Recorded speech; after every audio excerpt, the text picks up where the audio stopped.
حضرت عمر فاروق رضی اللہ تعالیٰ عنہ، آپ نے اپنے چند رفقا کو اکٹھا کیا. یہ آپ کا ایک غلام حضرت اسلم رضی اللہ تعالیٰ عنہ بیان کرتے ہیں. حضرت عمر فاروق نے اپنے ساتھیوں کو جمع کیا. جمع کرنے کے بعد کہتے ہیں بتاؤ تمہاری کوئی آرزو ہو، کوئی تمنا ہو، کوئی تمہارے دل میں ارادہ ہو.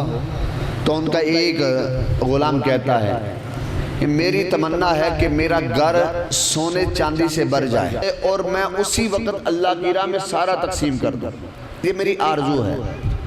آپ نے دوسرے سے پوچھا، وہ کہنے لگا کہ میری آرزو ہے کہ میرا گھر ہیرے سے بھر جائے اور میں اسی وقت سارے کا سارا اللہ کی راہ میں خرچ کر دوں. آپ سے ان لوگوں نے پھر سوال کرتے ہوئے کہا، حضور آپ کی کیا تمنا ہے؟ آپ کی تو کوئی تمنا ہونی چاہیے. کہا میری بھی ایک تمنا ہے. کہا کیا تمنا ہے؟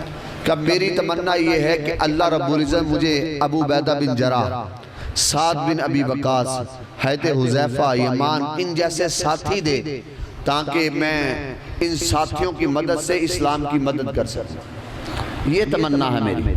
دولت نہیں مانگی. حکمران تھے، انہیں علم تھا دولت کی وجہ سے حکمرانی نہیں ہوتی. حکمرانی ہوتی ہے اچھے لیڈر کی وجہ سے. اور قرآن کا یہی اصول ہے. جب حضرت ذوالکفل علیہ السلام نے اپنی قوم سے کہا یہ طالوت تمہارا بادشاہ ہے، قوم نے کہا یہ ہمارا بادشاہ کیسے ہو سکتا ہے، اس کے پاس تو دولت نہیں.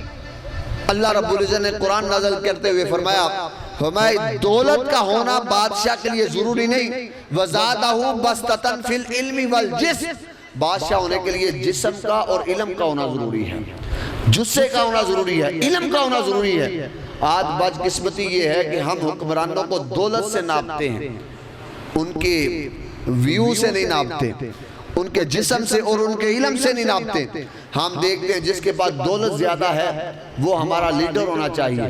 لیکن قرآن کہتا ہے دولت والا لیڈر نہیں ہوتا، اس کو تو صرف اپنی دولت کی فکر ہوگی، بلکہ لیڈر وہ ہوتا ہے جس کے پاس علم ہو، جو بندہ اسلام کی مدد کر سکے، جس کے پاس جسہ ہو، اس کے جسے کو دیکھ کر کافر ڈر جائیں. حضرت عمر فاروق کا جسہ اتنا بڑا تھا کافر دیکھ کے کانپتے تھے. آپ کے جسم کو دیکھ کر کہ اتنا روبدار جسم تھا، لیکن علم اتنا کمال تھا کہ بولتے تھے. سامنے آدمی کہتا یہ میرے ہاتھ میں شراب نہیں سرکہ ہے، اللہ رب العزت آپ کے روب کی وجہ سے شراب کو سرکے میں تبدیل فرما دیتا تھا.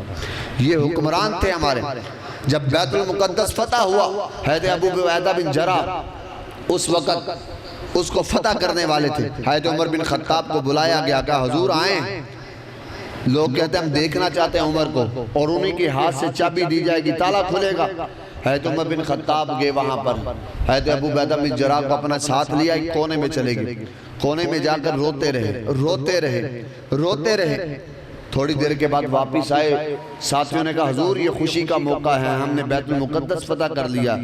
آپ نے خوشی کا موقع نہیں، یہ رب کے ہاں شکرانے کا موقع ہے، اس کی بارگاہ میں جھکنے کا موقع ہے کہ اس نے ہمیں طاقت دی، ورنہ وہ کسی سے بھی لے سکتا تھا یہ کام، لیکن اللہ نے ہمیں یہ توفیق دی کہ ہم نے یہ کام کیا ہے.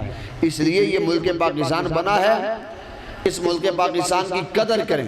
لیکن آج ہماری بدقسمتی یہ ہے آزادی افکار سے ہے ان کی تباہی. رکھتے نہیں جو فکر و تدبر کا سلیقہ ہو، فکر اگر خام تو آزادی افکار انسان کو حیوان بنانے کا طریقہ.